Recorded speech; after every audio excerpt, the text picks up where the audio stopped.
Hello tout le monde, welcome back. Je suis une fois de plus super heureuse d'être avec vous aujourd'hui pour une nouvelle vidéo. Une vidéo où on va parler d'argent et de bonheur parce que cette semaine, je vous ai posé la question sur Instagram, à savoir quel est le montant d'argent qui vous serait suffisant pour subvenir à vos besoins tout en étant heureux. Vous avez été des dizaines et des dizaines à me répondre et on va parler de ça justement aujourd'hui, mais avant ça, n'oubliez pas de vous abonner, d'activer la cloche de notification et de partager cette vidéo si vous savez qu'elle sera utile à une personne à votre entourage. Alors, si ça vous intéresse, restez avec moi. Alors, on n'a plus besoin d'expliquer pourquoi le salaire, l'argent et le bonheur sont des éléments qui sont infiniment corrélés. Le matin, lorsqu'on se lève pour aller travailler, c'est pour avoir une rémunération, pour avoir un salaire, pour avoir de l'argent. Et donc, la question, effectivement, à savoir, c'est est-ce qu'un jour, ça va être suffisant? Est-ce qu'on sera dans une quête indéfinie vers un salaire qui ne finira plus? Est-ce qu'il y a un chiffre magique qui finit par nous rendre heureux? C'est ce que je vais essayer de répondre avec vous dans cette vidéo. Un des premiers éléments qu'il faut considérer déjà, c'est savoir l'environnement physique d'où on vit. D'une ville, province, état à un autre, les besoins sont considérablement différents. Donc, si on vit en Amérique du Nord versus si on vit en Afrique subsaharienne ou si on vit en Amérique latine, le salaire annuel nécessaire pour bien vivre va être considérablement différent. Le deuxième élément, c'est de savoir, d'une personne à une autre, on ne considère pas le luxe ou bien vivre de la même façon. Pour certains, bien vivre, ça va être avoir plusieurs biens matériels, plusieurs voitures, une grande maison, avoir un cuisinier peut-être, avoir une ménagère à la maison, tandis que pour d'autres, ça va être d'être en mesure de bien payer son loyer, de bien manger et d'avoir un véhicule. Pour une autre personne, ça va être d'être en mesure de payer ses factures, c'est suffisant pour bien vivre. Et donc, ce sont des éléments qu'il faut considérer lorsque l'on cherche le chiffre magique. Un autre élément qui est super important, c'est de savoir que l'argent ne touche pas à la motivation intrinsèque. Pour savoir la différence entre motivation intrinsèque et extrinsèque, je vous invite à soit lire un de mes articles ou une vidéo. Je vais mettre le lien dans la bio.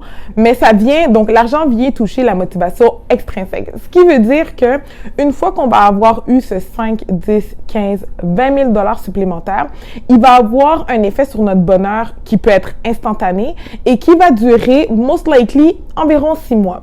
Dépasser ce temps-là, ce salaire-là est intégré dans un budget, est intégré dans notre routine, est intégré dans notre vie et donc, il ne joue plus du tout sur notre bonheur. Là où l'argent peut avoir une incidence qui est très positive, c'est lorsque l'on en gagne très peu. Donc, par exemple, si on gagne le revenu minimal pour être en mesure de survivre, je donne un exemple, par exemple, 24 000 $ par année, et que soudainement, on nous donne un 10 000 $ supplémentaire, ce 10 000 $ supplémentaire-là va avoir une incidence qui est considérable sur notre mode de vie, sur notre style de vie, sur notre capacité à acheter des choses pour être en mesure d'avoir un minimum qui est adéquat. Et donc, ça aura une importance qui est beaucoup plus grande que si notre salaire est de 80, 90 000, 100, 120 000 $ par exemple. L'autre élément à savoir est que l'argent n'est pas un élément qui va jouer sur la satisfaction, mais ça va jouer sur l'insatisfaction. Donc, la nuance, elle est super importante. Ça veut dire quoi? Ça veut dire un petit peu comme je l'ai mentionné précédemment. Ça veut dire que si on vous donne une augmentation salariale, par exemple, de 10 000 $, ça va jouer très brièvement sur votre bonheur. Mais si vous manquiez d'argent ou si vous vous rendez compte que vous êtes sous-payé par rapport à vos collègues, à ce moment-là, ce 10 000 $ de là en moins va jouer beaucoup sur votre insatisfaction. Donc, quand on est à la quête indéfinie d'avoir un petit peu plus d'argent, il faut savoir que ça se peut qu'on cherche à en avoir plus et en avoir plus et en avoir plus sans que on finisse justement par être heureux. Donc ça, c'est un autre élément qui est super important. Maintenant, c'est quoi le chiffre magique, Sonia? On a répondu à ton sondage sur Instagram. Selon un sondage Gallup qui a été fait sur près de 1,7 million de personnes à travers le monde, le chiffre magique serait 105 000 $. En bas de 105 000 $, chaque dollar de plus cumulé annuellement va contribuer à notre bonheur, mais dépasser ce montant-là, ça va, most likely, pas nous rendre plus heureux, voire créer beaucoup plus d'insatisfaction. Parce que dépasser 105 000 $, on commence à avoir des problèmes d'argent dans le sens où on va beaucoup se comparer avec des gens qui ont 200 000, 300 000, 500 000, tandis qu'en bas de ce niveau-là, on est en mesure de pouvoir arriver et de bien vivre, de bien subvenir à nos besoins.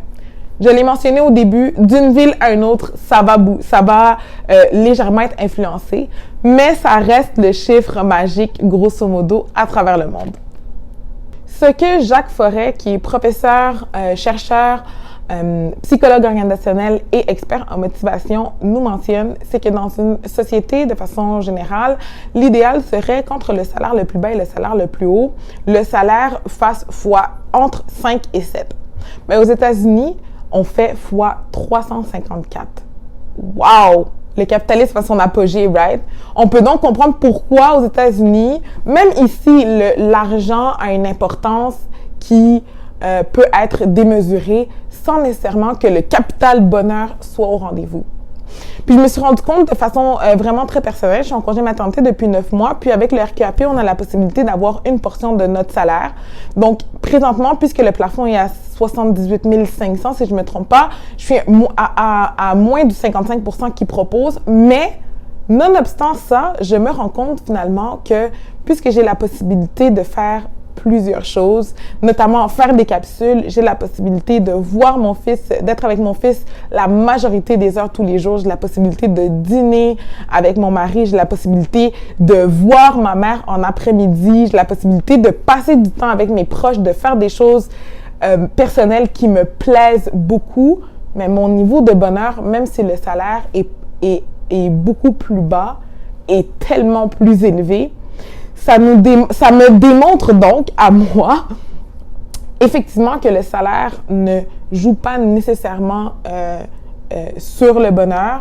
C'est vrai que j'ai la chance de pouvoir payer mes factures, de continuer à faire quelques petites économies, de pouvoir me payer des petits luxes que je veux, entre guillemets. Mais ça me donne une très, très grande leçon sur la vie, sur l'argent, sur la relation que nous, on a l'argent, sur la relation et sur la place qu'on décide de donner à notre bonheur. Et donc, je vous renvoie la question, je vous renvoie la réflexion à savoir, est-ce que vous travaillez trop par rapport à ce que vous avez besoin et est-ce que vous mettez l'argent trop en avant-plan par rapport à ce qui est réellement nécessaire? Parce que peut-être que la promotion qui va vous donner 10 ou 15 000 $, mais qui va vous forcer à travailler beaucoup plus et pas nécessaire. Peut-être qu'en revoyant votre budget, vous allez être en mesure de pouvoir miser sur votre capital bonheur, miser sur des choses qui vous plaisent vraiment et finalement, plus être à la quête de ce 105 000-là, mais de se contenter de ce que vous avez ou si vous avez atteint ce montant-là plus ou encore beaucoup plus, ben de se dire finalement, est-ce que c'est nécessaire de toujours vouloir pousser pour en avoir plus? Donc, sur ces mots de réflexion, je vous laisse. Je vais attendre vos commentaires dans le bas. Et puis, je vous dis à très bientôt. Bye bye!